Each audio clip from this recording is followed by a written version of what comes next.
Mr. President, I rise today, too, to speak to the issue of the health care reform bill, which, as my colleague from Arizona has pointed out, is now on its one-year anniversary.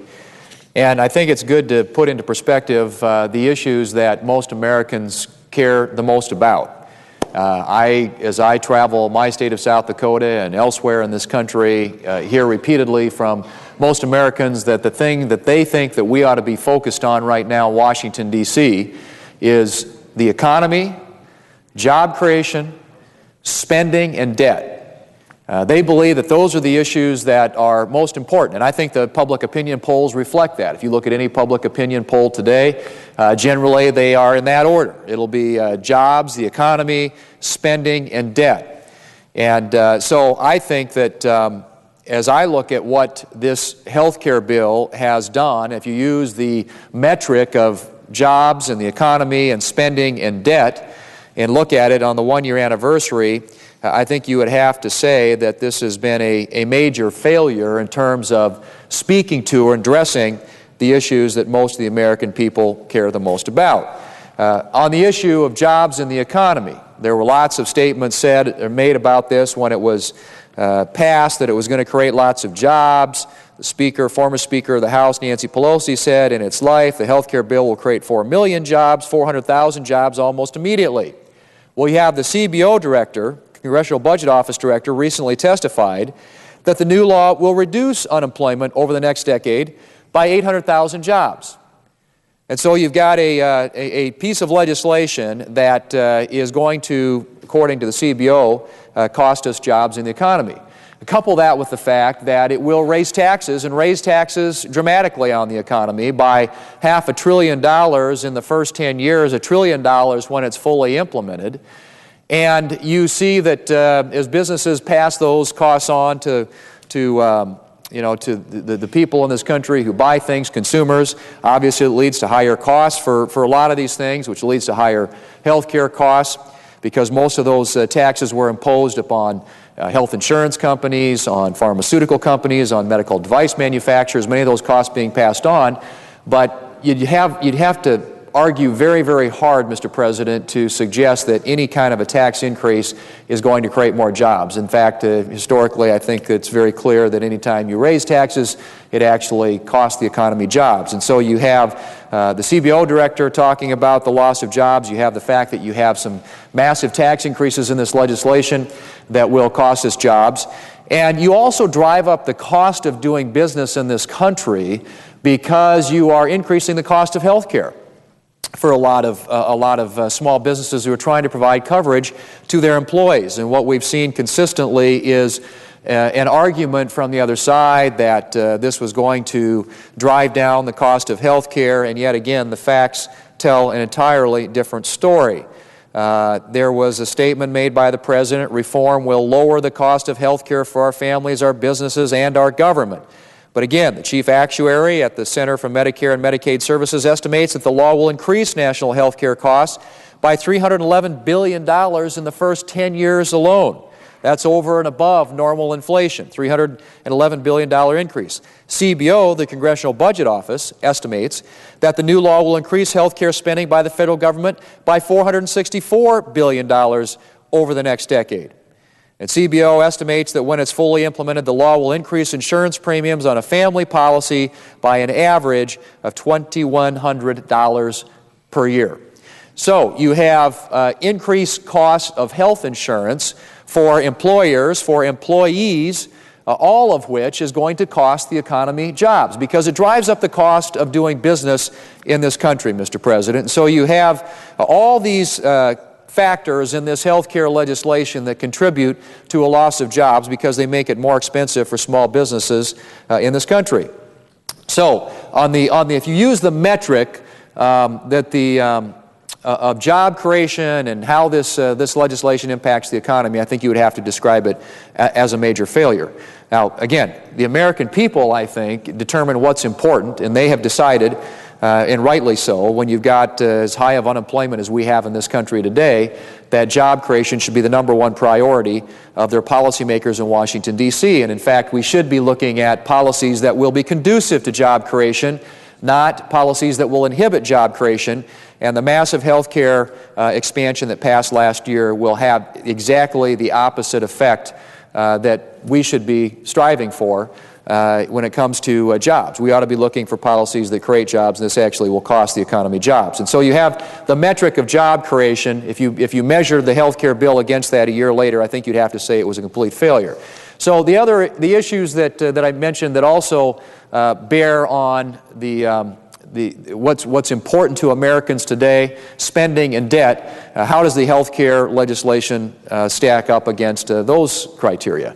Well, first off, with regard to spending, we all know by now that when it's fully implemented, this new health care legislation will cost $2.6 trillion. $2.6 trillion expansion of government. Literally, Mr. President, the largest expansion of the federal government in the last half century. You'd have to go back to the 1960s to find a time when you saw the government expand at the rate that we've seen in the last 2 years alone. And I think that's reflected when you look at the debt and deficit figures for the last couple of years. Since this administration took office, since President Obama took office, the debt in this country has grown by over $3 trillion. And in fact, if his budget is implemented, which he presented, that total debt will double by the end of the next decade. So you take a $14 trillion debt, gross debt, which is almost $14 trillion, which is where it is today. If the president's budget is implemented, you would see that debt double over the course of the next decade to over $26 trillion. And so you have massive amounts of borrowing, massive amounts of debt, massive amounts of new spending and tax increases, all of which create, I think, an environment that's going to be very difficult for our economy and for the job creators to create jobs. But you have grown significantly the size of government. Now, how about the issue of, as I said earlier, of debt? Well, we talk a lot about the $14 trillion gross debt that we have today. And we have a lot of research out there that suggests that when you're carrying that kind of a debt load, if you sustain it over any amount of time, that it's going to cost you a significant amount of economic growth. In fact, there's a good body of research out there that suggests when you have a gross debt to GDP ratio of 90% or higher, which is where we are in America today, that it costs you about a percentage point of economic growth every year. We know from what the President's own economic advisor, former economic advisor, Christina Romer, said, that anytime you lose a percentage point of economic growth, it costs you about 1 million jobs. So if we're losing, because of this high level of debt, a percentage point of economic growth every year, we're losing 1 million jobs every year as a result of that as well. And so how does the whole healthcare debate bear on this issue of debt in the long term? Well, I think it's important to point out again that many of the things that were put into this bill that were designed to be used as offsets to pay for the bill end up in the out years adding massively to the deficit. And I'll use a good example of that, the CLASS Act, which was a new long-term care entitlement program that was put into this bill, which at the time it was being debated was actually described by the chairman of the Budget Committee, the Democrat chairman, as a Ponzi scheme of the highest order, something that Bernie Madoff would be proud of. That's how the CLASS Act was described, and it was used, that particular act in its creation was used as a $70 billion offset to pay for the new massive health care entitlement program. Well, what's going to happen, and we're finding out now more and more about this, is that particular program, although it generates some revenue in the early years, runs huge deficits when you get into the out years because of the way the program is structured, because of adverse selection, because of the way that the program was designed in the first place. You start adding massively to the deficits in the out years. And Secretary Sebelius, the Department of Health and Human Services, admitted to me in a question at the Senate Finance Committee recently that the CLASS program is totally, I quote, totally unsustainable, end quote. And during yesterday's Finance Committee hearing, I asked the question about whether or not there was actuarial modeling done prior to the law's passage so that Democrats and Health and Human Services would have known how bad this program is, and she would not respond to or answer that question. So I've asked Senator Conrad, the chairman of the Senate Budget Committee, for a hearing to really look at these actuarial models that Health and Human Services has developed to analyze the Class Act. Why has she come to the conclusion now that it is totally unsustainable when many of us knew that in advance? And in fact, that's what CBO, the Congressional Budget Office, was saying in advance. And so you've created these new entitlement programs that are going to lead massively to higher deficits and more debt well into the future, the Class Act being one example of that. I would suggest, Mr. President, as well, that when you create a $2.6 trillion new entitlement program, if history is any indication, that will dramatically understate what the true costs are. We've seen that historically. Whenever estimates have made about some of these new government programs, they are significantly less than what was estimated when they were created in the first place.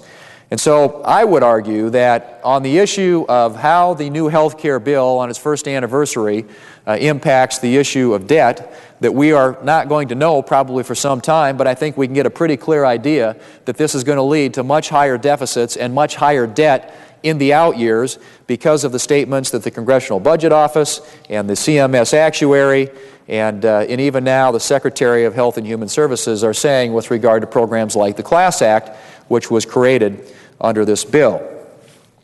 Now, I think a lot of the other reason you're going to see the debt and the deficit explode is because of the gimmicks that were used by the Democrats to finance the health care bill. And I mentioned the Class Act was one of those, but there were a number of other gimmicks that were used as well.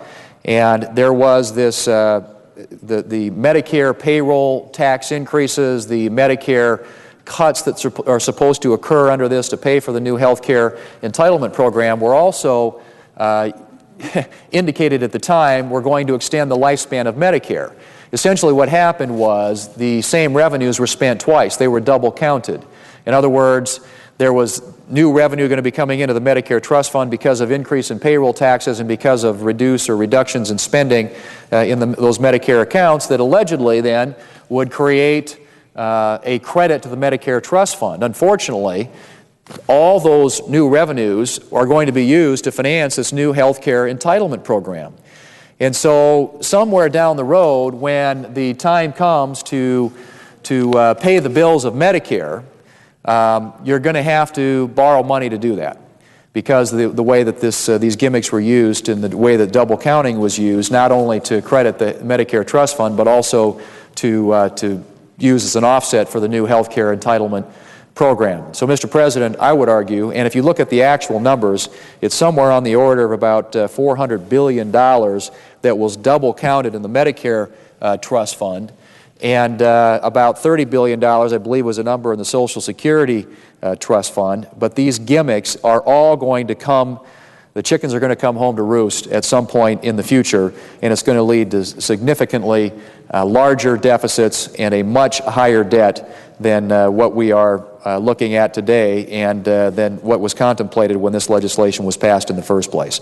So I think you have to say, Mr. President, whether it's the gimmicks that were used, whether it's these new entitlement programs like the Class Act, whether it's the actual cost, even estimated cost of $2.6 trillion in new expansion of government, whether it's the loss of jobs associated with the higher taxes, the higher health care premiums in this legislation, that if you're going to evaluate it based upon the issues that are most important to the American people, and that's the economy, jobs, spending, and debt, on the first anniversary of this health care reform legislation, this has been already a huge failure by any objective measurement. And my guess is that before this is all said and done, that we're going to continue to see more and more of our employers having to drop their coverage, perhaps pay the penalty rather than continue to provide coverage for their employees, and just push them into the government program. And I think you're going to see more and more government control, more and more of influence and intervention of the federal government, more and more cost to taxpayers, and higher health care costs for small businesses and for families and for individuals in this country. And so on the first year anniversary of this legislation, Mr. President, I think the best thing that Congress could do would be to repeal it and to start over with common sense health care reforms that will actually reduce the cost of health care in this country, that will be fiscally responsible, that won't break the bank, and that will help get us on a path where we can create jobs and get the economy growing again rather than inhibiting that. Mr. President, with that, I yield the floor.